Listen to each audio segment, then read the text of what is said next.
Right now, the rocket's getting ready to launch, so let's listen into those countdown nets as we approach just under T-minus 2 minutes.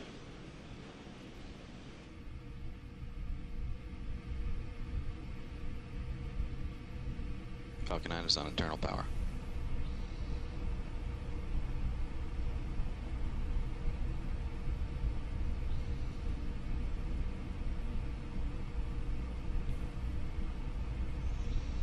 Vehicles in self-line.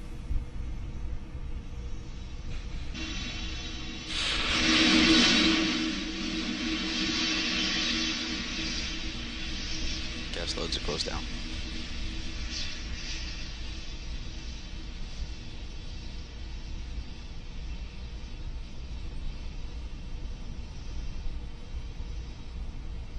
AFTS response ready.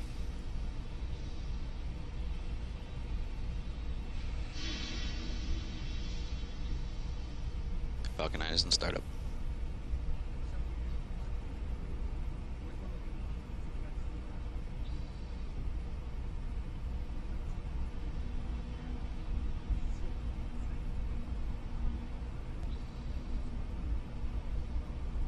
LD, go for launch.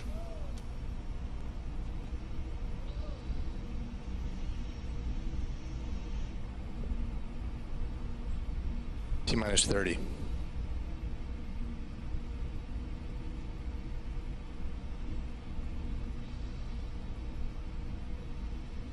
$20.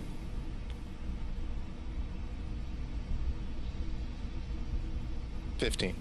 Falcon 9 is configured for flight.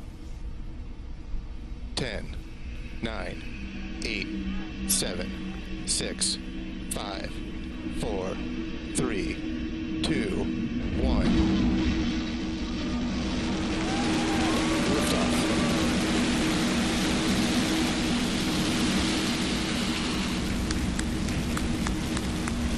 Vehicle is pitching downrange.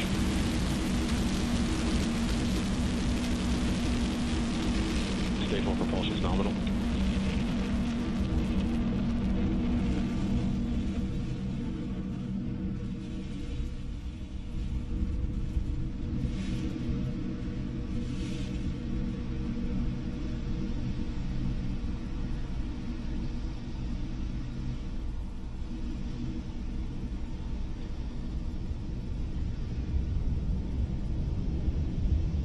Power and telemetry nominal.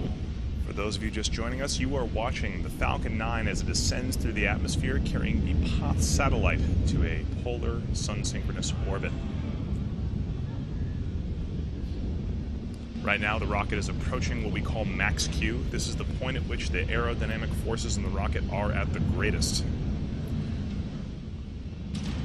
The Falcon 9 Vehicle actually supersonic. throttles itself down as it passes through max Q and then throttles back up once we're through it. Vehicle has reached maximum aerodynamic pressure.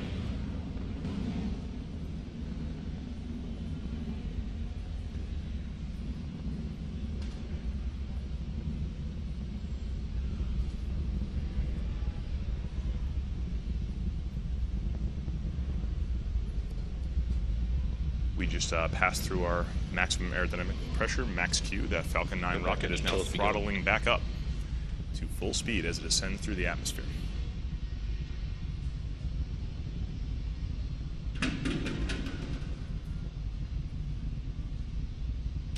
As that first stage ascends higher and higher through the atmosphere, the ambient air pressure starts going further and further down, so you can see those exhaust gases getting bigger and bigger on your camera screen right now. In about 20 seconds, we're going to be passing through what we call MECO, which is main engine cutoff.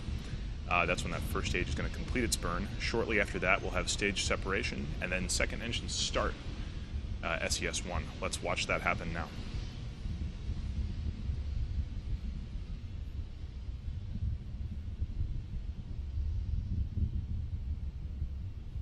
We have MECO.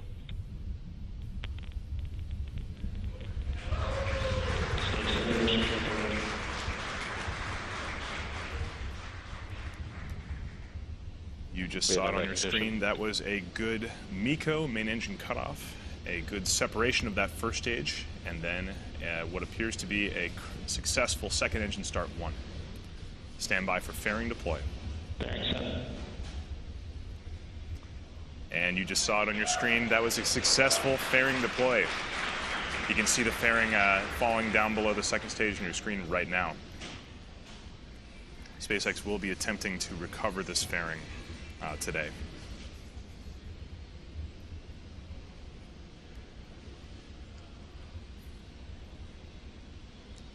On your screen right now, you can see the Merlin Vacuum D engine nozzle. This is a radiatively cooled engine nozzle, meaning that it vents the heat from those hot exhaust gases by radiating that energy. You can see it glowing red hot, burning that energy away.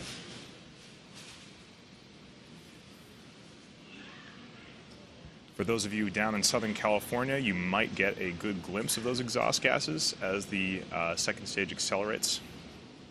Looked like a nice clear morning today in Los Angeles.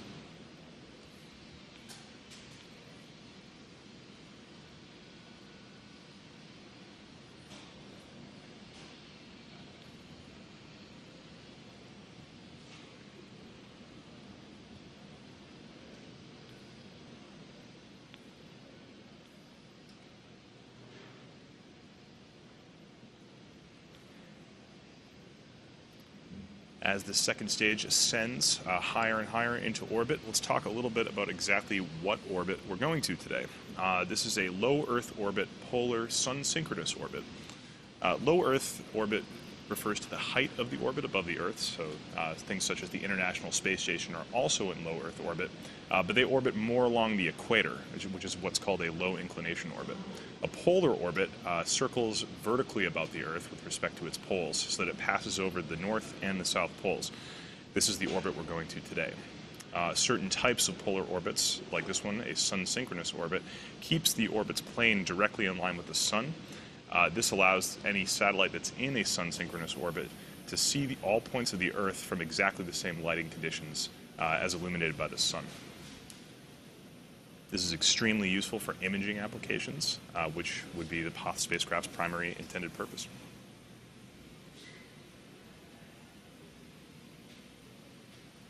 Low Earth orbits only require a single burn, so we won't be having a coast phase or a second engine start 2, like we would normally have for geosynchronous Earth orbit launches.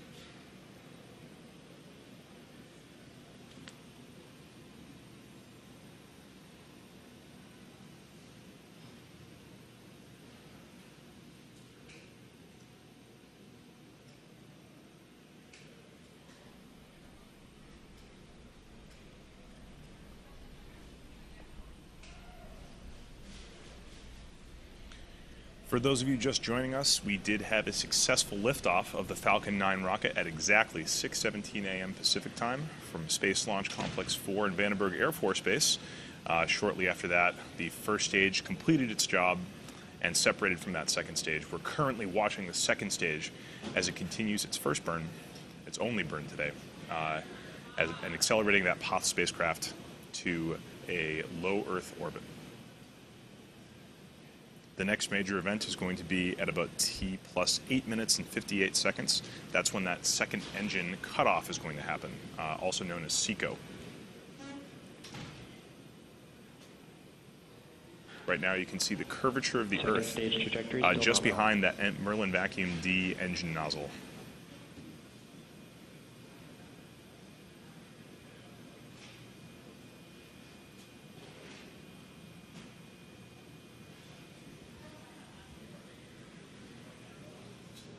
All telemetry is still looking nominal from that second stage, getting good signal.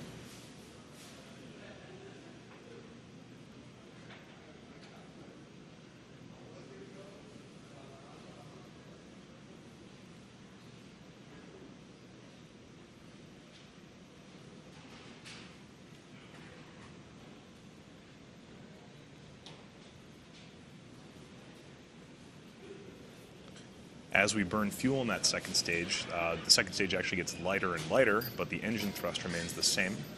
So in order to keep a constant acceleration on the second stage and its payload, we actually throttle that Merlin vacuum engine down towards the end. We're getting close towards the end of the burn right now, so that throttle down is beginning.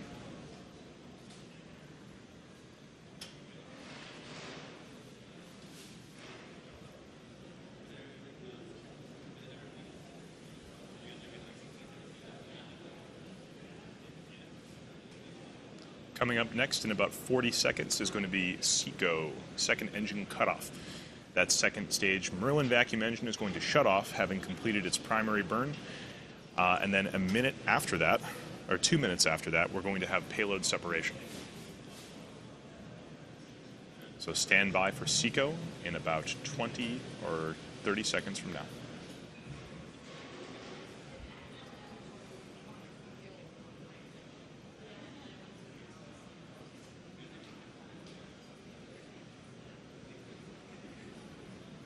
Stage 2 is in terminal guidance.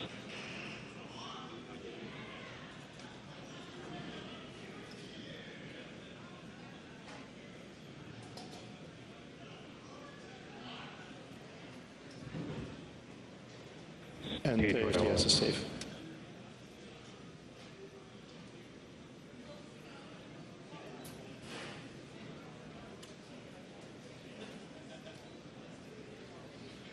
Yeah, SECO 1. And you just saw on your screen, that was a second engine cutoff right there. The second stage has now completed its burn, and that's Merlin vacuum engine is off. Confirmed good orbit insertion. We just got confirmation of a good orbit. That means we have reached the intended low Earth orbit point.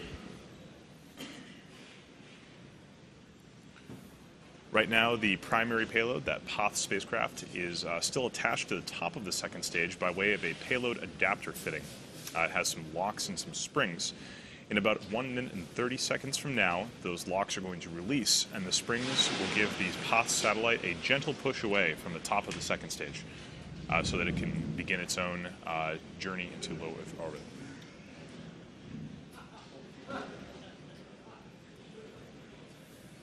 We are now 1 minute away from that payload deploy.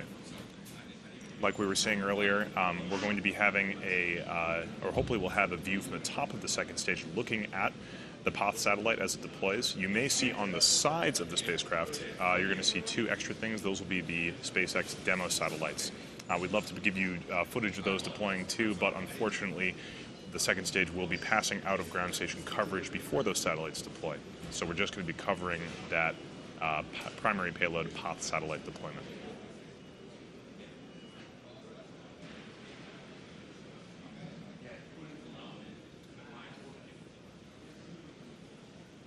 Stand by for deployment in about 10 to 15 seconds.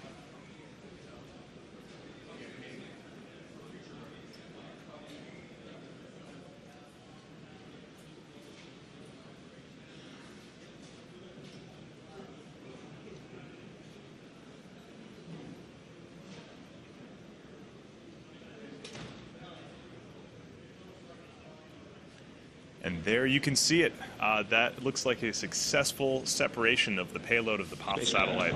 You can see those SpaceX demo satellites to the left and right of the payload adapter fitting. But the primary payload is right now gliding away from that second stage.